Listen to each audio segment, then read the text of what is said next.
করছো? এমনি একটা কোশ্চেন করতে জানা আমি যাচ্ছে। যখন কিচেনে এভাবে কাজ করি, আমার ছেলে এসে টুকটুক করে আমার সাথে গল্প করে, আর এই মুহূর্তটা না আমার খুব বেশি ভালো লাগে আলহামদুলিল্লাহ। তো ঈদ ভ্যাকেশনের পরে আজকে ওর ফার্স্ট কোচিং ছিল, তো এসে বলছিল যে কোচিংয়ে তেমন ক্লাস হয়নি, স্যাররা আসেনি, জাস্ট বসিয়ে রেখেছে আমাদেরকে। তো এটা নিয়ে টুকটুক গল্প করছিল। তো ওর জন্য আমি পরোটা সেঁকে নিয়েছি, আর এখন এসে বিছানাটা উঠিয়ে নিচ্ছি। আমার বাসায় যেহেতু আপাতত এখন একটাই এসি, তো এই কারণে উপর নিচে আমার বেড করতে হয়। আর সাধারণত আমার ডেইলি উপর নিচে বেড করতে হয় এসির সমস্যা না থাকলেও, কারণ আমার ছেলে একা ঘুমাতে ভয় পায়। তো দেখা যায় যে ও নিচে ফ্লোরে ঘুমায়, আমরা মা মেয়ে উপরে ঘুমাই। কয়েকদিন ধরে তো অনেক রোদ উঠছে, তো রোদ দেখলেই না আমার সব শুকনো জিনিসগুলো রোদে দিতে ইচ্ছা করে। যেমন এই যে আমি বুটের ডাল রোদে দিয়েছি, একটু পরে জিরা দিয়ে গিয়েছিলাম, সেটাও একটু পরে ভিডিওতে দেখবেন। তো এই ধরনের জিনিসগুলো না কয়েকদিন পর পরে রোদে দিলে খুব ভালো থাকে, আর ফ্রিজে রাখলেও ভালো থাকে। তো এখন যেহেতু ফ্রিজে টুকটুক করে অনেক কিছুই থাকে, তো এগুলার উঠাই না, কয়েকদিন পর পরে রোদে দিয়ে রাখি। বাসা থেকে আসার পরে বিছানার চাদরটা চেঞ্জ করা হয়নি, তো ভাবলাম চেঞ্জ করে ফেলি। আমি অবশ্য যাওয়ার আগে আগেই চেঞ্জ করেছি, এজন্য আসার পর পর আর চেঞ্জ করা হয়নি। তো এখন বিছানার চাদরটা চেঞ্জ করে নিয়েছি। এই বিছানা গুছাতেও মাঝে মাঝে অনেক বেশি বিরক্ত লাগে, তবে বিছানা গুছানোর পরে মনে হয় যে পুরো বাসার 70% গুছানো কমপ্লিট হয়ে গিয়েছে। কাঠের জিনিসের প্রতি আমার বরাবরই একটা দুর্বলতা আছে। আমার কাছে মনে হয় যে কাঠের জিনিস অনেক দিন পরেও বার্নিশ করলে আবার নতুনের মতো একটা লুক দেয়, যেটা হচ্ছে ওক কাঠ বা এমডিএফ যে বোর্ডের ফার্নিচারগুলো হয় সেগুলোতে হয় না। তো এই তো আমি বিছানা গুছানো শেষ করে নিচে যে বেডটা পাতা ছিল সেটাও গুছিয়ে নিয়েছি। ওটা হচ্ছে আমার ছেলের বেডের এক্সট্রা যে তোষক আছে ওইটা ছেলের বেডে পেতে দিয়েছি। আর এখানে টুকটাক কিছু মশলা ছিল, ওগুলো বের করে গুছিয়ে নিচ্ছি। সব কিছু গুছানো শেষ করে আমি এখন আমার জাতীয় নাস্তা, এই সময়ের জন্য জাতীয় নাস্তাটা করে নিচ্ছি। সেটা হচ্ছে আম দিয়ে মুড়ি মাখা। আমার এই আম দিয়ে মুড়ি মাখিয়ে খেতে খুব ভালো লাগে। তো মুড়ি মাখা খাওয়া শেষ করে আমি আবার আমার বেডরুমটাতে একটু ঢুকলাম। এভাবে সাজানো গুছানো বেডরুম দেখতে না খুব ভালো লাগে, যদিও এই গুছিয়ে রাখতে অনেক বেশি কষ্ট হয়। তো এরপরে এর আগেই কিন্তু আমি এই যে ওয়াশিং মেশিনে কাপড় দিয়ে দিয়েছিলাম, সেটাও মোটামুটি হয়ে এসেছে, আর অল্প একটু সময় আছে। তো ভাবলাম যে একবারে কাপড়টা দিয়ে তারপরে আমি কিচেনে কাজে চলে যাব। তো নাস্তা খাওয়া শেষ করে অলস সময় পার করছিলাম, ভাবলাম একটু চা খাই। আর আজকেই প্রথম সকালে আমি অনেক লেট করে চা খেয়েছি।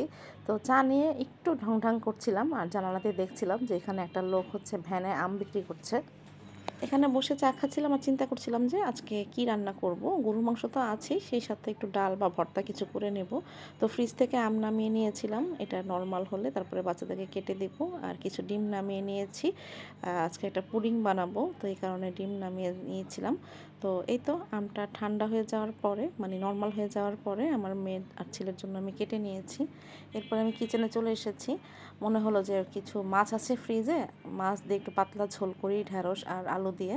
আজকে একটু কলকাতার স্টাইলে আমি রান্না করব। বেশ কিছুদিন ধরে আমার টাইম লাইনে কলকাতার দিদিদের ব্লগ, মানে লাইফস্টাইল ব্লগ ভিডিও আসে, আর আমি না দেখি, ভালোই লাগে।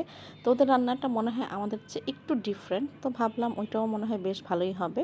তো ওদের মতো করেই রান্না করলাম। এই তো প্রথমে মাছটা তেলে ভেজে নিয়েছি, এরপর যে ঢেঁড়সটা কেটে রেখেছিলাম সেটা একটু ভাজলাম তেলে, তারপরে হচ্ছে আলুগুলো ভেজে নিয়েছি। আর এখন ওই তেলেই আমি হচ্ছে জিরে আর কালো জিরের ফোড়ন দেব। ওরা এভাবেই বলে আর এভাবেই ফোড়নটা দেয়, আমার কাছে মনে হয়েছে এটা খুব ভালো লাগবে খেতে। তো জিরা আর কালো জিরা ফোড়ন দেওয়ার পরে সেই ফোড়নের তেলের মধ্যে হচ্ছে আমি পেঁয়াজ কুচি করে দিয়ে দিয়েছি। এরপরে আমি এই তো মরিচের গুঁড়া, হলুদের গুঁড়া, লবণ আর অল্প একটু ধনিয়ার ফাঁকি দিয়েছি।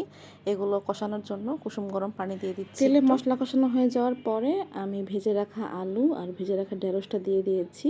আর তেলে মাছ, আলু, ঢেঁড়স ভাজি করার সময় আমার চুলায় আর চুলার আশেপাশে টাইলসে অনেক বেশি তেল ছিটেছে। তো রান্না শেষে আমার এগুলো ক্লিন করতে হবে। তো আলু আর ঢেঁড়সটা কষানোর পরে আমি ঝোলের পানি দিয়ে দিয়েছি, আর আমি সবসময় ঝোলের পানির জন্য গরম পানি ইউজ করি। তো এরপরে কিন্তু আমার রান্না হয়ে গিয়েছে, আমি কিচেনটা ক্লিন করে নিয়েছি, আমাদের লাঞ্চ শেষ হয়েছে। এরপরে আমরা বিকালে ওই যে বলেছিলাম না ডিম নামিয়ে রেখেছি, পুডিং বানাবো। তো 4টা ডিমের পুডিং করেছি। আমি সব সময় হচ্ছে গুঁড়া দুধ দিয়ে পুডিং করি, তোমরা যদি রেসিপি চাও আমাকে বলো, আমি রেসিপি অ্যাড করে দেব। তো এখানে আমি হচ্ছে ডিম আর গুঁড়া দুধটা দুধের মতো লিকুইড করে একসাথে মিক্সড করে নিয়েছি ঘুটনি দিয়ে। আর ওই যে ক্যারামেল করে রেখেছিলাম ওটা ছাঁকনি দিয়ে ছেঁকে ক্যারামেলে দিয়ে দিচ্ছি ডিম আর দুধের মিশ্রণটা। আর এই তো আমি এভাবে চুলাতেই পুডিং বসাই। আমার কাছে ওভেনের চেয়ে চুলার পুডিং বেশি ভালো লাগে, মনে হয় যে বেশি দ্রুত হয় আর অনেক বেশি সফট হয়। তো এই তো ঢাকনা দিয়ে ঢেকে আমি 20 মিনিট ওয়েট করেছি। 20 মিনিট পরে চুলা থেকে নামিয়ে নিয়েছি। প্রায় 2 ঘন্টার মতো এটাকে আমি ফ্রিজে রেখেছি নরমাল করে। এরপরে এটাকে ডিমোল্ড করে নিচ্ছি। আর এই সময়টা না আমার খুব বেশি ভয় লাগে, মনে হয় যে পুডিংটা ভেঙে যায় কিনা। যদি সবসময় ভয় পাই, আলহামদুলিল্লাহ সবসময় ভালো রেজাল্ট আসে। তো আলহামদুলিল্লাহ আজকের পুডিংটাও বেশ ভালো হয়েছে দেখতে, আর খেতেও ভালো হয়েছে। আজকের ভিডিও শেষ করার আগে আপনাদের কাছে অনুরোধ করছি, প্লিজ ভিডিওটি ভালো লাগলে একটা লাভ রিঅ্যাক্ট দিবেন, সেই সাথে কমেন্ট করবেন। খুব বেশি ভালো লেগে থাকলে শেয়ার করতে পারেন।